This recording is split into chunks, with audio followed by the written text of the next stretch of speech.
তারেক বিন জিয়াদ, তার নেতৃত্বে মুসলমানেরা চলে গেলেন মধ্য আফ্রিকার মরক্কো থেকে, মধ্যপ্রাচ্যের মরক্কো থেকে তারা পাড়ি জমালেন, পালতোলা নৌকায় করে পাড়ি জমালেন ভূমধ্য সাগর, মেডিটেরিয়ান সি। ভূমধ্য সাগর পাড়ি দিয়ে দিনের পর দিন বহু কষ্ট করে পরিশ্রম করে খেয়ে না খেয়ে জিব্রাল্টার প্রণালীর মধ্য দিয়ে স্পেনের তটরেখায় গিয়ে তারা ভিড়লেন। কুলে উঠে তারেক বিন জিয়াদ, উমাইয়াদের সেনাপতি, কুলে উঠে বললেন, আমার সাথীরা, যেসব জাহাজে এবার আমরা এলাম জাহাজগুলি টেনে কুলে উঠাও। জাহাজগুলি কুলে উঠানো হলো। তিনি বললেন, এই জাহাজগুলিকে অগ্নিসংযোগ করো। জাহাজগুলি পোড়ায় দিল। আসছে কি মামু বাড়ি? বুঝেন না কথা? শ্বশুর বাড়ি? কোথায় আসছে? কাফেরদের দেশে এসছে, যেখানে মানবতার উপরে জুলম চলছে। সেই দেশে এসেছে ইনসাফ কায়েম করার জন্য, কোরআনের রাজ কায়েম করার জন্য। পোড়ায় দাও সমস্ত জাহাজ। জাহাজগুলি পুড়িয়ে দেওয়া হলো। এরপরে তিনি এক ঐতিহাসিক ভাষণ দিলেন, যা আরবি সাহিত্যে স্বর্ণাক্ষরে লেখা থাকবে কিয়ামত পর্যন্ত। তিনি বললেন, আইয়ুহাল ইখওয়ান, আল বাহরু মিন ওয়ারাইকুম ওয়াল আদুবু আমামাকুম ফাইনাল মাফার। হে আমার সাথীরা, পিছনে তোমাদের ক্ষুধার্ত সমুদ্র আর সামনে রডারিকের দুর্ধর্ষ বাহিনী। কি করবা? জাহাজগুলো পুড়িয়ে দিয়েছি। সমুদ্রের মধ্যে কুমির হাঙ্গরের খোরাক হবে, না রডারিক বাহিনীর হাতে শেষ হয়ে যাবে? কোনটা করবে? বাড়ি ফেরবার কোনো রাস্তা নাই। সাথীরা বললেন, হে সেনাপতি, ইসলামের নামে আপনি আমাদেরকে যে হুকুম করবেন সমস্ত হুকুম মানার জন্য আমাদের জীবন এবং সম্পদ নিয়ে আপনার সামনে হাজির। সুবহানাল্লাহ, সুবহানাল্লাহ। ইসলাম কি বানাইছিল? তারেক বিন জিয়াদ লড়াই করলেন এবং অল্প দিনের ভিতরে এই লড়াইয়ে গোটা স্পেন দখল করে ফেললো মুসলমানেরা। আলহামদুলিল্লাহ। গোটা স্পেনে কারা এখন? মুসলমান। এসে কি করলো? মুসলমানেরা যে যুদ্ধ করে, এই যুদ্ধের নাম হচ্ছে জিহাদ। এটা ওয়ার নয়, এটা কিতাল নয়, এটা যুদ্ধ নয়, এটার নাম জিহাদ। মুসলমানেরা যে জিহাদ করে এজন্য নয় যে পরের দেশ দখল করে নিজের প্রভুত্ব কায়েম করা, এটা নয়, বরং জিহাদের মাধ্যমে দেশ দখল করে আল্লাহর খেলাফত কায়েম করা। পুরা স্পেন দখল করল। এবছর স্পেনে আমার দাওয়াত ছিল। মুসলমানদের পরাজয়ের পর মুসলমানেরা প্রায় 800 বছর রাজত্ব করেছে। 711 খ্রিস্টাব্দে এখানে তারেক বিন জিয়াদ ঢুকলেন স্পেনে, আর 1498 খ্রিস্টাব্দ পর্যন্ত রাজত্ব করেছে মুসলমানেরা, টানা 800 বছর। যেদিন পরাজয় হলো, তারপরে তাদের মসজিদগুলি বন্ধ করে দেওয়া হলো। 500 বছরের ভিতরে স্পেনে মসজিদে আজান হয় নাই। গত অগস্ট মাসের 4 তারিখে আমার সেই মসজিদে প্রোগ্রাম ছিল, যেই মসজিদে 500 বছর পর আজান হয়েছে। ইতিহাস আমার নিজের চোখে দেখে এসেছি। তারেক বিন জিয়াদ স্পেন দখল করলেন, দখল করে নিজেদের বাড়িঘর বানাইলেন না, স্পেন দখল করেছেন। ইসলামের পতাকা উড্ডীন হয়েছে, সুয়ারেজ করেছেন, পার্ক করেছেন, বিনোদন কেন্দ্র করেছেন, স্কুল করেছেন, বিশ্ববিদ্যালয় করেছেন, জ্ঞানের ভান্ডার এর দ্বার উন্মোচন করেছেন। জ্ঞান অর্জনের জন্য পার্শ্ববর্তী রাষ্ট্র Portugal, France, Denmark, Sweden, German, England, চতুর্দিক থেকে হাজার হাজার লোক জ্ঞান অর্জনের জন্য স্পেনে পাড়ি জমাতে লাগলো। সুবহানাল্লাহ। সভ্যতার লালন কেন্দ্র হলো স্পেন। আজকে বলতে খুব দুঃখ লাগে, ওরা দাবি করে ওরা নাকি ওয়েস্টার্ন সিভিলাইজেশন, ওরা পাশ্চাত্য সভ্যতার দাবিদার। ওরা যখন ইংল্যান্ডের মানুষেরা বাড়ি বানাইয়া থাকে কেমনে যখন জানতো না, যখন গাছের মধ্যে গর্ত বানায়া পাখির মতো সেই গর্তে বাস করত, গোসল করে শরীর ক্লিন করে কেমনে যখন জানতো না, তখন আমরা মুসলমানেরা গ্রানাডা এবং কর্ডোবায় বিজ্ঞানের বিভিন্ন শাখায় বিচরণ করতাম। এ হাতের ঘড়িটা তো আমাদের আবিষ্কার করা, কম্পাস মুসলমানদের আবিষ্কার করা, বন্দুক, কামান, জিওমেট্রি, ম্যাথামেটিক্স, অ্যালজাবরা মুসলমানদের আবিষ্কার করা, ভূগোল, সায়েন্স এগুলি মুসলমানদের আবিষ্কার করা, চিকিৎসা বিজ্ঞান মুসলমানদের আবিষ্কার করা। এগুলি শুনলেও এখন যুবকদের মনে হাসি পাবে, যেহেতু আমি জানিও না, চিন্তায় পড়ে যাবে। এগুলি সব মুসলমানদের আবিষ্কার করা ছিল। যখন মানুষেরা, যে জাতি লেখাপড়া বাদ দেয় সে তখন শাসক হয় না, শাসিত হয়ে যায়। কথা বুঝে আসছে? যারা লেখাপড়া করে তারাই শাসন করে, যাদের কাছে লেখাপড়া নাই তারা শাসিত হয়, শাসকদের জুতা টানে। আমি তো আমার নিজের চোখে দেখা কথা বলি, পড়াশোনা করি আর চোখ দিয়ে দেখি, তারপরে মানুষকে বলি। আজে বাজে কেসা কাহিনী, গাজী কালু, চম্পাবতীর গপ্প শুনাই না। ইউরোপ আমেরিকার স্টেশনগুলিতে বাস স্টপেজ, ট্রেন স্টেশন, বিমানবন্দর, ট্রেন আসতে দেরি আছে, বাস ছাড়তে দেরি আছে, প্লেন ছাড়তে দেরি আছে। ইউরোপ আমেরিকার লোকগুলি, মেয়ে লোক পুরুষ লোক, ব্যাগের থেকে বই বাইর করে, বই পত্রিকা ইত্যাদি নিয়ে পড়া শুরু করে দেয়। বাচ্চাগুলি, মায়ের সাথে যদি বাচ্চা থাকে, কম্পিউটার, ল্যাপটপ সাথে থাকে, সেই ল্যাপটপের মাধ্যমে বাচ্চাকে পৃথিবীর ভূগোল দেখায়, জ্ঞান শিক্ষা দেয়। আর আমরা ট্রেনে উঠলাম, চা গরম, চীনাবাদাম, ডাব খাবেন আর গল্প। হায় হায়, হাসির চোটে অট্ট হাসি, নাটকীয় হাসি, পাজামার ফিতা ছেঁড়া হাসি। এই জাতি বাঁচবে কি করে? যেই জাতির কোনো চিন্তা নাই, খালি খায়, জন্মের খাওয়া খায়, চিন্তা নাই, খাওয়া আর ঘুমানো। চিন্তা করুন তো, গত 100 বছরে আমরা কি আবিষ্কার করছি? কোন বিগত 100 বছরে মানবতার কল্যাণের জন্য মুসলমানেরা কি আবিষ্কার করেছে? খালি তো কথা বললে হবে না। আমরা বাদশার জাত, নবাবের জাত, মরেন না খাইয়া। আমরা কিচ্ছু করতে পারি নাই, শুধু বাড়ি বানানো আর জনমের মতো বিয়ে করা। আমি কি হাসির খোরাক দিচ্ছি না চিন্তার খোরাক? কপাল পুড়ছে আমাদের। বিশ্বকবি আল্লামা ইকবাল কি সুন্দর করে বলেছেন, এই জাতির রাইজিং অ্যান্ড ফল, অরুজ এবং জাওয়াল, উন্নতি এবং অবনতি কেন হয় আমি তোমাকে শুনাই। কে বলছেন? বিশ্বকবি, কবি সম্রাট। এর নামই তো কবি, এর নামই মুসলমান কবি। ওই কবির নাম মুসলমান কবি নয় যে ব্যক্তি বলে ফজরের আজান যখন শুনি মনে হয় যেন বেশ্যা তার খরিদ্দার ডাকতেছে। বেঈমান, আল্লাহর গজব। আর মৌত হলে জানাজা পড়া মুসলমানদের জন্য হারাম। এটার নাম কবি শামসুর রহমান। বেঈমান।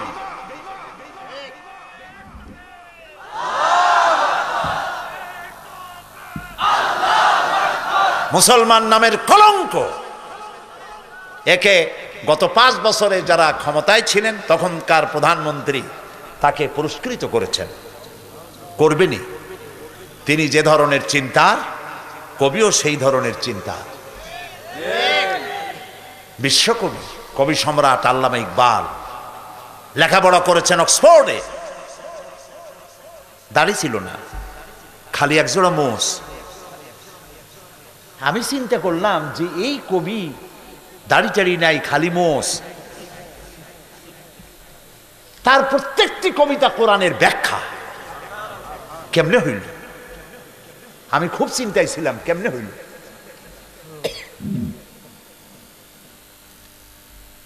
পরে ইকবালের সমস্ত লেখা আমার কাছে আছে, আলহামদুলিল্লাহ, তার লেখাগুলি সব আছে। পড়তে পড়তে এক জায়গায় পেয়ে গেলাম জবাব। खीरा न कर सिकम, खीरा न कर सिकम, मगरिब की दो अदानिश आँख सुरमा था आँख का मेरा खाके मदीना खीरा न कर सका मगरिब की दो अदानिश पाश्चात्येर चाकचिक्य आमार चक्षुके प्रतारित करते पारे नाई कारण मदिनार धुलाबालिगुली आमार चोखे सुरमा हये लागानो छिलो তিনি বলছেন আ তুঝে बताओ तकदीर उमम क्या है এই জাতির রাইজিং এবং অবনতি উন্নতি আর অবনতি কেন হয় আমি বলি এই জাতির হাতে যতদিন ছিল কোরআন আর শামশির ততদিন পর্যন্ত পৃথিবী এই জাতির পায়ে চুমা খাইছে আর যেদিন কোরআন আর শামশিরের পরিবর্তে মুসলিম জাতির হাতে এসেছে তবলা বেহালা তানপুরা হারমোনিয়াম সারিন্দা নারিন্দা সারেগামা পাদানিসা বাবা খালু মামা নানা কপাল তখন থেকে পড়া শুরু হইল ঠিক না হায়রে মুসলমান কি নাচ মেয়ে লোকের মতো চুল এত বড় বড় পুরুষ এত বড় বড় চুল একবার এদিকে একবার ওইদিকে এগুলো মানুষে দেখে ওপেন কনসার্ট আর এই গানের নাম পাপ গান নাকি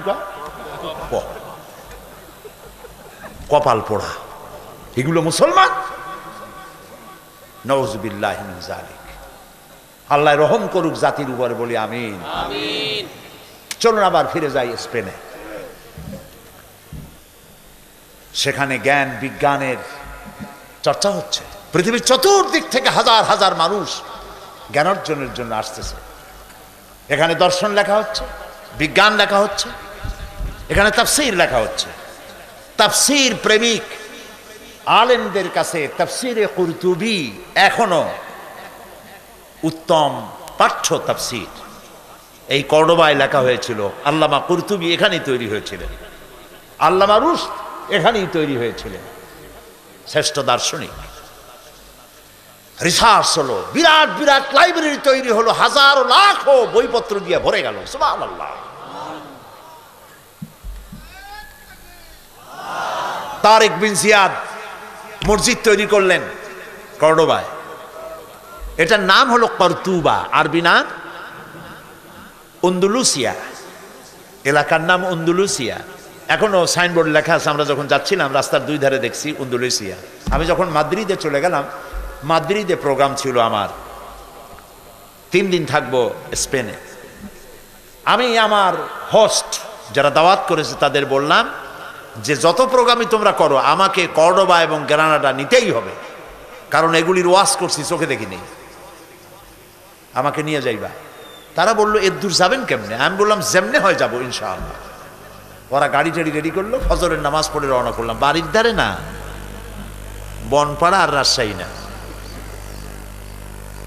মাদ্রিদ থেকে 670 কিলোমিটার হলো কর্ডোবা কর্ডোবা থেকে 280 কিলোমিটার হচ্ছে গ্রানাডা গ্রানাডা থেকে 475 কিলোমিটার হচ্ছে মাদ্রিদ আমি আল্লাহর উপরে ভরসা করে গাড়িতে উঠলাম সাথী সঙ্গী নিয়ে তারপরে চলে গেলাম কর্ডোবায় পথে পথে দেখলাম বিরাট বিরাট সাইনবোর্ড লাগানো আল আন্দালুসিয়া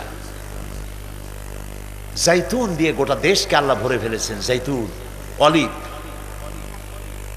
বিশাল দেশ উর্বর দেশ দেশটা হচ্ছে উঁচা নিচু অসমতল দেশ পাহাড় দিয়ে ভরা পৃথিবীর শ্রেষ্ঠ ফল ফলারি আল্লাহ এখানে বানাইছেন সুবহানাল্লাহ ওয়া বিহামদিহি কপাল পোড়া আমরা রাখতে পারলাম না অলিভ জৈতুন এটা আল্লাহ কসম করেছেন কোরআন শরীফে ওয়াতিন ওয়া জৈতুন এটার উপরে কসম করেছেন স্ট্যাটিস্টিক্সে দেখা গেছে পৃথিবীতে যে সব থেকে মানুষ বেশি বাঁচে স্পেনের মানুষ এর কারণ হচ্ছে তারা অলিভ খায় অলিভ গায়ে মাখে দীর্ঘ বয়স পায় এবং স্বাস্থ্য ভালো রোগ কম এখন আমি এই রাস্তা পাড়ি দিয়ে যখন কর্ডোবায় চলে গেলাম কর্ডোবায় বিশাল মসজিদ দেখলাম তারেক বিন জিয়াদ যে মসজিদের ভিত্তি দিয়েছিলেন কালক্রমে সেই মসজিদ এত বিশাল হলো 1 লক্ষ লোক নামাজ পড়তে পারে মসজিদে মিনারা দেখলাম দূর থেকে, মিনারার মসজিদের মিনারের প্রত্যেকটা খোপে এক একটা মূর্তি দাঁড়ায় আছে। মসজিদের ভেতরে ঢুকলাম, মসজিদের ভেতরে মূর্তি দিয়ে ভরা, জুতা পায়ে দিয়ে অর্ধলঙ্গ নারী পুরুষ মসজিদের মধ্যে ঢুকতেছে। বুক ফেটে শুধু কান্নাই আসতে লাগলো। এইখানে আমার সাথীদের একজন নামাজ পড়তে চাইলো, 2 রাকাত নামাজ পড়বে। এক পুলিশ এসে বলল, ভুলে যাও, এটা তোমাদের একদিন মসজিদ ছিল, এটা এখন মসজিদ না, এটা গির্জা, সেজদা দিতে দেব না।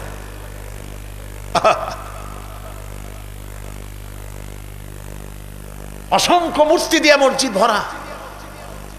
মেহরাবের জায়গাটা এখনো তারা ঘিরে রেখেছে, আরবি লেখা আছে, কোরআনে কারীমের কিছু আয়াত লেখা আছে। 10 ইউরো করে টিকিট, প্রতিদিন অন্তত 8 থেকে 10,000 লোক দেখে। আমাদের মসজিদ দেখে, পয়সা তারা কামাই করে, আর আমাদের নামাজ পড়ারও কোনো সুযোগ নাই। মুসলমানেরা যখন এই দেশ শাসন করতেছিল, 800 বছর এদের শাসন করল, শেষ পর্যায়ে গিয়ে মুসলমানেরা আত্মভোলা হয়ে গেল, যা এখন আমরা হইছি। এই অবস্থা হলো, কোরআন থেকে ডিটাচ হয়ে গেল, গান বাজনা, সন্দেহ।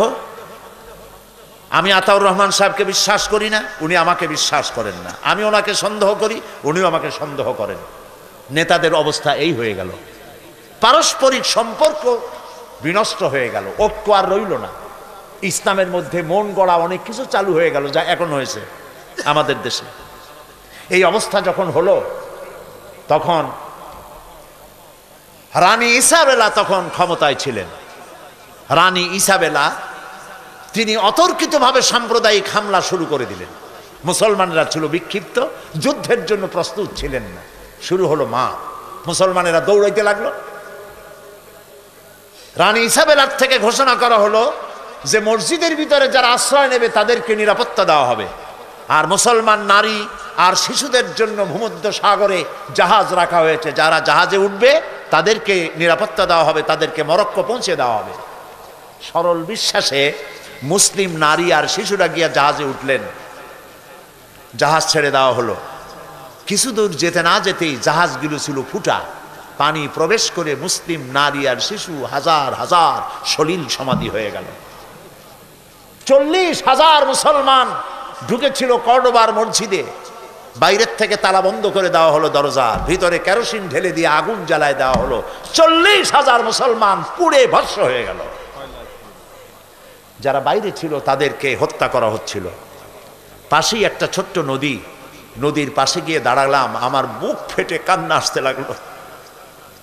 সেই নদী যেখানে মুসলমানদেরকে কেটে কেটে ফালানো হচ্ছিল, মুসলমানদের রক্তে দরিয়া লাল হয়ে গেল। পাশেই ছিল মুসলমানদের রক্তে গড়া লাইব্রেরি, লক্ষ লক্ষ কিতাব, কোরআন হাদিস বিজ্ঞান দর্শন দিয়ে সমৃদ্ধ রিচ লাইব্রেরি। সমস্ত বইপত্র এনে তারা ফেলে দিল নদীর মধ্যে, নদীর স্রোত বন্ধ হয়ে গেল।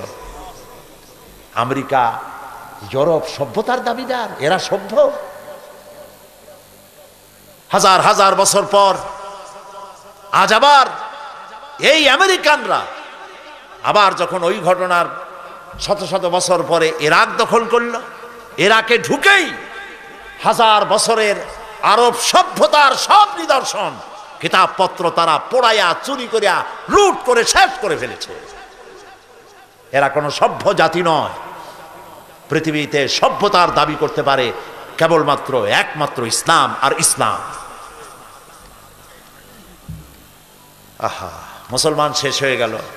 যেই দিন এই ঘটনা ঘটলো সেদিন ছিল এপ্রিলের 1 তারিখ। আর আমার দেশের মুসলমানেরা কলেজে বিশ্ববিদ্যালয় এপ্রিল ফুল পালন করে। 1 এপ্রিল করে না? রাজশাহীতে করে না? প্রিয় ভাই সব, এরা বুঝতে পারে না যে কি করতেছে, হয়তো জানে না, অথবা জেনেও ভুল করছে। যেদিন আমার মুসলমান পড়াইলো, এখনো 1 এপ্রিল স্পেনে আমি শুনে এসেছি, স্প্যানিশরা তারা 1 এপ্রিল মুসলমানদের মতো লম্বা জামা গায়ে দেয়, মুখে দাড়ি লাগায়, মাথায় টুপি অথবা রুমাল দিয়া ওই যে আরবে যে এগুলো পেঁচায় ওইরকম একটা মাথার উপরে রাখে, রাখে সারা রাত মদ খায় আর নাচে। এই দিন মুসলমানদেরকে আমার দেশ থেকে বিদায় করতে সক্ষম হয়েছিলাম। যেদিন তারা মুসলমান বিদায় করলো, পোড়ায় মারলো, আমরা সেই দিনকে অবজার্ভ করি। ইন্না লিল্লাহি ওয়া ইন্না ইলাইহি রাজিউন, জাতির জন্য দুর্ভাগ্য। আমি তাই দৃষ্টান্ত দিতে গিয়ে বলি, বাজার থেকে একটা লোক দৌড়াই আসতেছিল। লোকেরা বলে দৌড়াও কেন? কয় যে মানির মান আল্লাহই রাখে। কয় কেমন কথা?